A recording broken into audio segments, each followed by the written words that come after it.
If any of you have ever read Dr. Ivan Sanderson's book, you'll know what I'm talking about. It's a very good book, I thought. So I started reading that book, and I thought, well, there's got to be something to this thing that Roger's talking about. In the meantime, I went on working, and I was riding calls on weekends, and I'd go past Roger's place. He lived back in the mountains a little ways from me, about 25 miles. So I would go past his place and stop and visit with him to see how he was doing. And he'd ask me to load his horse and go with me to ride. So naturally I'd load his horse in with me, and we'd go and stay for a weekend. And you know, sitting around the campfire at nights, he'd play these little cassette tapes. And from all walks of life, he had these from different people, from Native Americans, elderly Native Americans that talked to him about this subject. So naturally I got really interested enough to start thinking pretty seriously that they really did exist. And so Roger had started talking to me and some of the young fellows around there about getting together a little documentary thing so he could generate enough revenue to go on an expedition down in Northern California and the Pacific Northwest. So I was working with Roger on that, and on Labor Day weekend, I had a 3-day weekend from my job. He wanted to know if I'd go over to Mount St. Helens with him. So we did. We went over to Mount St. Helens area, rode through the area over there quite extensively. Didn't see a track, didn't see anything. Started raining really heavy. Everything we had got wet. So naturally we came back to the Yakima area, and I went home, went back to work. About a week later, Roger come flying in my driveway with his eyes about the size of silver dollars, saying, "Bob, we gotta go to Northern California. They found 3 different sizes of footprints in the dirt down there from some construction work where they were starting to build logging roads back in the mountains to log off some of that large timber trees that they had in that part of the country, which would be about 35 miles northwest of Willow Creek. And I wasn't familiar with the area. Roger had been down there, so he was somewhat familiar with the area, and I don't know to what extent. But anyway, I couldn't leave right away because I had a job, of course, and I had horses and I had cattle. I had a little ranch there. So by the time I got everything lined up to have somebody take care of the cows and the horses and things while I was gone, my wife also worked at a job, and she said, "Hey, listen, boy, if you're going to take off for a couple of weeks, you better get somebody to do this, because I'm damn sure not going to do it." So I knew she meant business. She's a redhead. So that worked out pretty good, and I got a guy to take care of them, and we got lined up to go. I had a little 1-ton Chevrolet truck, 2-wheel drive, with a van on the back, with a horse van on the back of it that I hauled my horses around in. The van was 8 by 10 foot, 8 foot wide, 10 foot long, with an overshot out over the cab, where I usually slept. And up there was kept all the horsemen there in the hay. And so we loaded the horses up and all of our gear and went down into Northern California. And we rode. In the daytime, we rode up through the country, through the whole area, through the mountains there, looking for tracks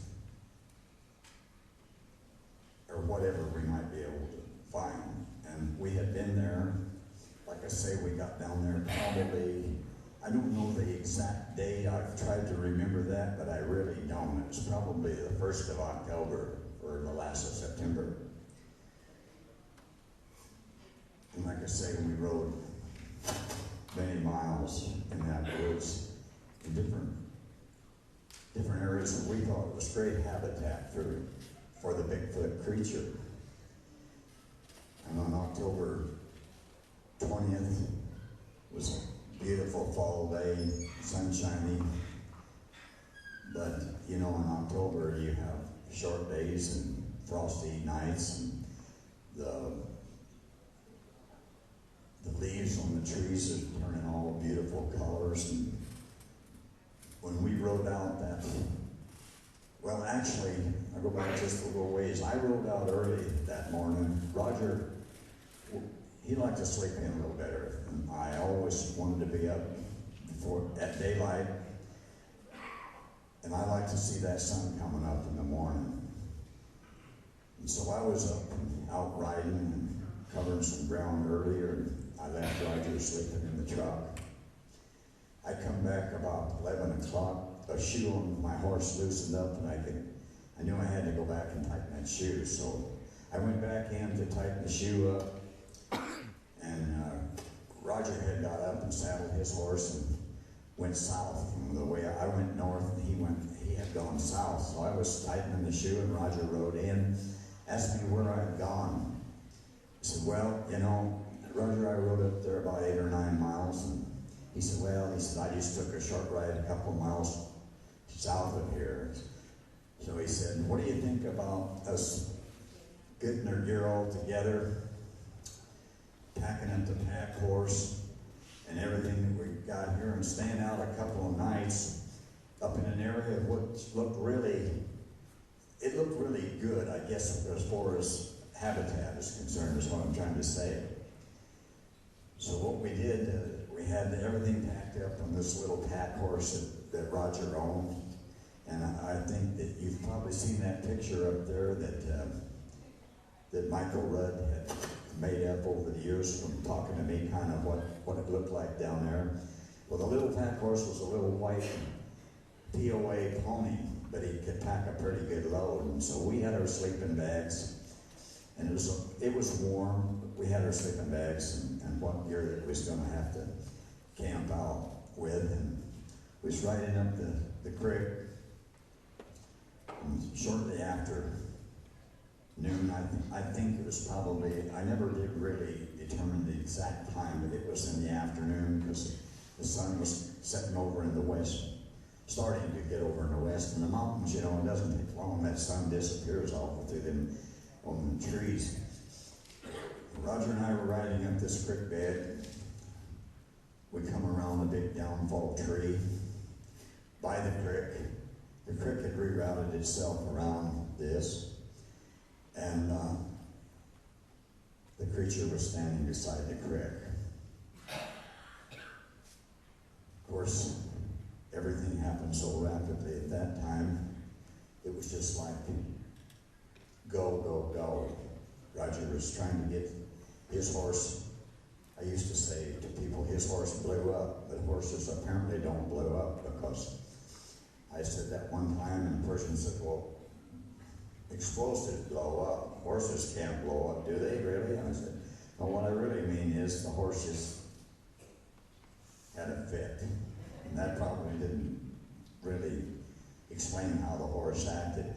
Anybody here that's a horse person knows that horses sometimes get to acting up pretty good. Well, Roger's little horse was a spiritual little horse. And even though we've been riding down there for the last 2 weeks, riding hard, they were tired and we were tired, but his horse still had plenty of action left in him. So, and Roger was riding in front of me about 2 horse lengths, which would be about 12 feet. And he probably did see the creature just a split second before I did, because there was a little bit of difference in what we saw. I saw the creature standing up, and I didn't know until just lately that Roger had mentioned to somebody that it was squatting down when he first saw it.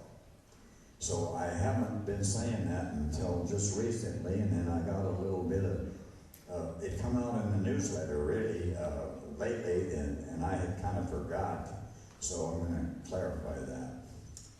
And just what Lenny said there a few minutes ago in his song, and I sure did appreciate, there was just Roger, Patty, and me. There was no one else there, folks. No one else.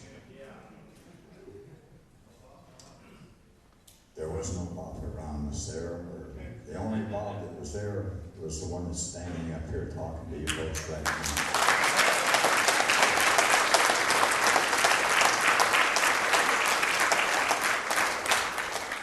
Thank you very much, folks. You folks are why I'm so happy to be here. I'd like to be able to talk to each and every person out there in person and hear their experiences, but unfortunately, I'm unable to do that. But I'll tell you one thing, I sure do appreciate you being here.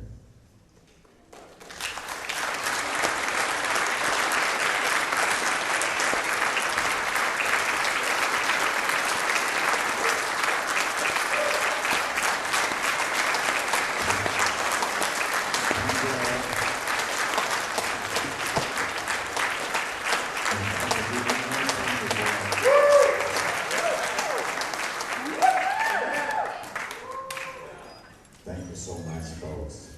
I love you. God bless you. There's one more thing I'd like to do. Come on up here, pretty lady. Anyway, Paul Graves is a friend of mine. Paul, would you step up here for a minute? Because I mentioned earlier that I'd like for you folks to realize the story. Paul, how tall are you? Oh, about 6'2", 6'3", maybe. Okay. What I would like Paul to do is walk his normal step. How many of you folks can see this tape that's on the deck here? Can anybody back there see this tape that's on the deck? Yeah. Okay, what I've measured out here is the stride that Roger and I was able to measure from the footprints that was left, which would be the toe would start here and the heel would end where this piece of tape is here for the stride that she was walking. And this other one that's here, toe here, heel there, was the stride that we was able to measure after she got out of our sight around the bend on the side of the mountain. And we didn't actually see her make this stride, which we did witness this stride that Paul's going to demonstrate right here. And because that's the one that we got the plaster cast from and the one that you see in the film. This other stride is the one that we measured after she got out of sight, like I say. So, Paul, would you please walk past that? Let me get out of this way here.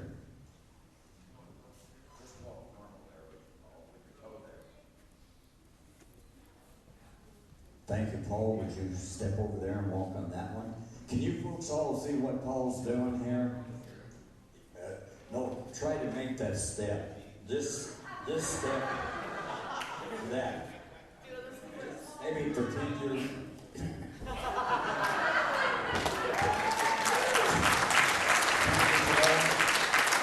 Folks, that's what I was trying to demonstrate with the stride, and I've only did this one more time, and I never thought about it before, but I've been asked, what was the actual stride, Bob? And that's what it was. That's what Roger and I was able to measure.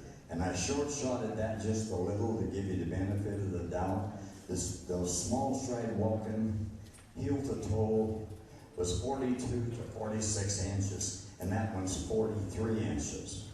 And the other stride that we measured was 68 to 72 inches. And that one that I measured there, and had them help me put it down, is 68 inches. Thank you very much.